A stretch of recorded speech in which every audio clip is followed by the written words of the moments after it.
Now, for us, though, we're like, this isn't what I think is good. Like, I think, when I think of good things, like, I think of what's good for me. But see, even if I don't think it's good, it may be the very thing that God says is good in my life because he's trying to work in my life. Maybe he's trying to build character. He's trying to develop something in me. See, God, he knows what's good. He knows the path that he wants to take us on. It says, surely goodness and mercy. There's no doubt about it. I can have confidence. I can rest in his promises here. There's no doubt that God's goodness and God's mercy are not fleeting, that they are not temporary. They are not here today and gone tomorrow, but they are constant. They are continual. They are promised to us. So this goodness and mercy that David is speaking about isn't based on circumstances. See, when we think of good things, if I said, have you had a good day today? Generally, we base that on the circumstances that happened that day. Well, this happened and that happened and nothing bad happened, so all the circumstances aligned just right, and therefore I had a good day. See, but this goodness and mercy David's speaking of is not based on circumstances. See, it's not a promise that life will be smooth sailing, but this is a characteristic of God and who he is. That God is good, that God is merciful, that God is generous and he provides, that God is full of love towards you and towards me, and that God's goodness will follow you. That God's goodness will follow, that God's mercy will follow you, that God's love will follow you, that it'll pursue you, not because of my situation and not because of my circumstance, but because of who he is, because he is the good shepherd. It says in the book of Lamentations, chapter 3, verse 22, says, the faithful love of the Lord never ends. Man, isn't that good to know? Some of us, like we've been in relationships, we've seen people where their love may end. Here he says, the faithful love of the Lord never ends, never ends. He says, his mercies never cease. They will never stop. He says, great is his faithfulness. His mercies begin afresh each morning. Isn't that good to know that God's love for you will never end? It doesn't matter what you do. It doesn't matter what you've done. It doesn't matter what's going to happen to you in the future. God's love for you will never end. And this verse speaks more about God than it does about our lives or the situations that we may face in life. See, this surely goodness and mercy shall follow me. It's not about the circumstances. It's not about the situations, but it's about who God is. And it's about him expressing his unfailing, unflinching, unending love for each and every one of us all the days of our lives. Even if you lose your faith, God's love is still there. He's still pursuing you, trying to draw you back again. Even if we declare ourselves his enemies, he's still pursuing us, trying to draw us back by his love, by his kindness.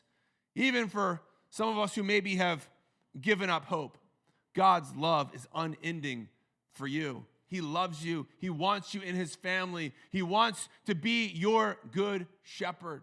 See, God's love and mercy, it pursues us. It chases after us. And this is the beauty of God's love in your notes, that there is nothing we can do to increase or decrease God's love. I struggled with this for so many years, thinking that if I did more good things, maybe God would love me more. And I do something that wasn't good, and then I'm thinking, oh man, God must really not love me that much anymore. And then one day, I realized that God's love is not dependent on my behavior. God just loves me. He loves me unconditionally, not because I'm good, but because of who he is. This is a part of his character, that he loves us so much. Now, this doesn't mean that we can just do anything that we want, but his love for us, he's constantly pursuing us. He's constantly pursuing us with his goodness, his mercy. It follows us all the days of our life, even when things are bad, even when things are hard, even when things are scary or difficult. God's presence is there. Are we aware of God's presence? Are we aware of the fact that God is here with us right now? Or do we go through our life just oblivious, unaware that God is with us, that God is protecting us? And maybe you're driving down the road and something could have happened but didn't happen. You're like, wow, that was a close call. And we fail to realize that God was there. protecting us, delivering us from the difficulties in life. His goodness and mercy will be there from the day you're born until the day that you die. It says, all the days of my life. In the best days, he's there, and in the worst days, and in the most difficult situations. It says that God's love and God's mercy, they pursue us. They come after us. They chase after us. You know, it's like, if you ever go on a road trip with other people and you got a couple cars, you know, so it gives you kind of this added sense of security when you've got someone who's following you. This happened last year. I was going on a trip with some people, and the guy I was behind, he was towing a trailer, and as we're going down the road, I started seeing smoke coming out of the back of his car. I'm like, hey, I called him, I said, hey, your rear wheel is smoking. And he's like, that's not good. So we pulled over, and sure enough, it wasn't good. And so I was able to spot something. I saw something that he was unable to see on his own because I was following behind. I was able to go. We were able to get his car somewhere safe. I was able to put the trailer on my own truck, and we continued our journey on, even though that his car was unable to be used anymore because I was following him. Now, see, that's a small, simple, silly illustration of what God's goodness and mercy does to us. We're going, God's like right there behind us. He's following us. Hey, here's what's going on. Here, let me direct you. Let me guide you. Let me provide for you. Let me steer you in the right direction. It says in 1 Chronicles 16, verse 34. Oh, give thanks to the Lord, for he is what? Good. He is good. Sometimes we question that. Like, is God really good? Is God really good or is he not good? Here he says, oh, give thanks to the Lord, for he is good. His mercy endures forever. His forgiveness, his justice, his kindness, his compassion, his love for us, it endures forever. And no matter what you may face, no matter what difficulty comes across your path, no matter the hardship, see, God has placed some good gifts in your life, and he is pursuing you with his love. In your notes, God's goodness and mercy doesn't disappear in uncertain times. You ever feel like that? I'm going through difficulty, going through hardship, I'm going through trouble, I'm going through pain, going through suffering, going through loss, going through anger, going through whatever. You know, why has God abandoned me? Why did God let this happen to me? You know, God's goodness doesn't disappear because you're going through a rough spell. God's mercy doesn't just vaporize because you're going through a little hard patch in your life. Just because you're facing hardship, God's love and mercy, they don't just vanish and vaporize or go away. He is good regardless of situations in life. And it may not be what we think. See, for many of us, though, you know what we think God follows us with? We think God's following us with anger and judgment and hatred and resentment. I've heard so many people over the years, I don't know if I can go to church because I'm afraid God's going to strike me by lightning. Like as if that's like really what God wants. Like God just wants to smoke you, right? Like that would make him happy. Like we get this idea about God, and it's so jacked up because that's not God at all. God is love. See, he's not following us with judgment and anger, but mercy. He isn't chasing you with condemnation, but he's chasing you with goodness and love and mercy all the days of our life. So let's be aware of his goodness. Let's be aware of his mercy. Let's be aware of his love. Let's be aware of his guidance. Let's be aware of his protection, his provision. Let's be aware that he is there with us, that he's never left us, he's never abandoned us, he's never forsaken us. Even when we go through the dark valleys of the shadow of death, he is there. So surely goodness and mercy shall follow me all the days of my life, and I will dwell in the house of the Lord forever. Dwell in the house of the Lord. Some people call the church building the house of the Lord. That's not what it's talking about here. We're not talking about a structure. We're not talking about a building. We're not talking about a temple. This is referring to our heavenly home where we will be reunited with God. We will be in his presence for eternity, that we'll be with him. He says that his goodness and mercy follows all the day of our life, and we will dwell in his house. And when you belong to the good shepherd, this will be true. That his goodness and mercy will follow you, that you are promised a home with him, that his goodness, it never stops, it never ends, and it never runs out. In this verse, it looks beyond the days of our life. It says, all the days of his goodness and mercy follow me, all the days of my life, and then what? and then I will dwell in the house of the Lord forever. See, it's looking into eternity.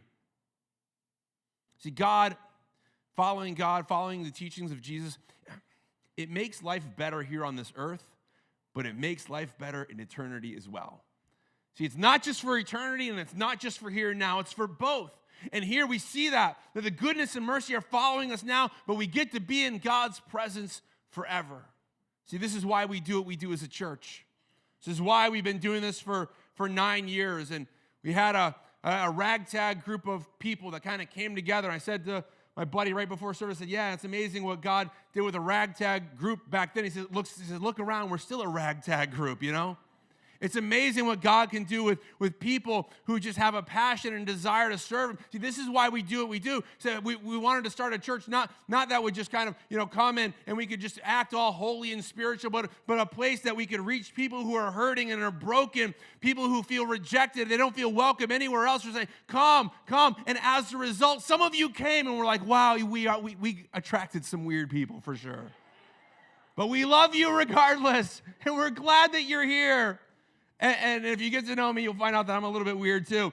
Maybe a lot weird. But anyhow, here, this is what our desire is. So that we can all collectively one day be in the house of the Lord together.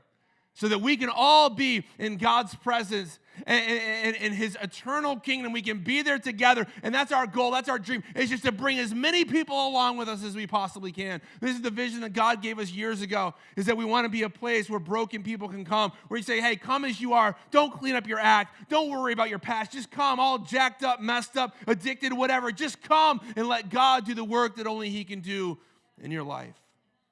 It says in John 14, verse 2. Jesus is speaking. He says, in my Father's house are many mansions.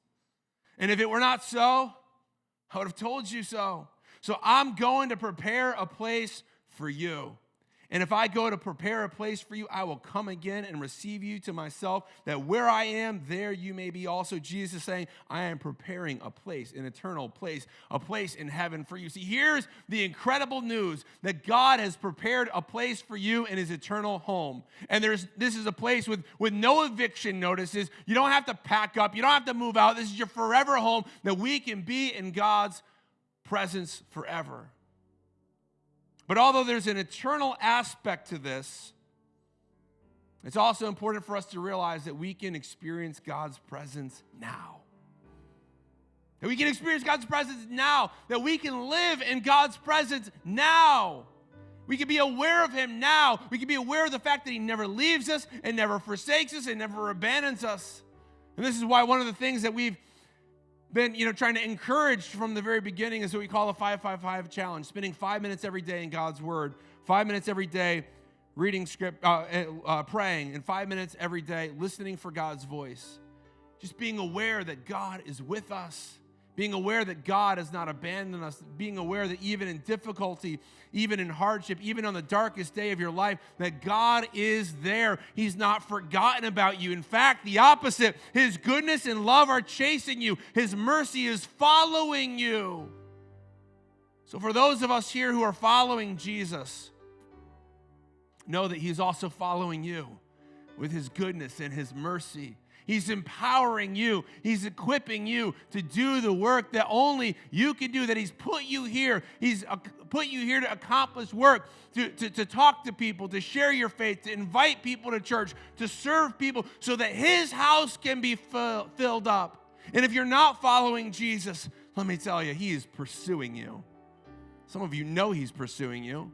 You know He's been pursuing you because there's been things happening in your life that are undeniable. And you're like, how is this happening? It feels like God is following me, that He's chasing me, and He just won't relent. He won't let up. He won't back down. And we feel the longing. We feel that He wants us. He wants you in His family, and He wants to bring goodness and mercy all the days of your life, and He wants it to start today. See, God is pursuing you. He wants us in His family. He wants us to use us to reach other people so that His house will be full. There is room at the table. There is room in his house for you. So come, all you who are weary and broken. Come, everyone who carries heavy burdens, and let our good shepherd give us the rest. Let him give us the comfort, the guidance, the provision, so that we can trust that he is following us with his love, his mercy, his compassion, his kindness, and that we can dwell in his house all the days of our life.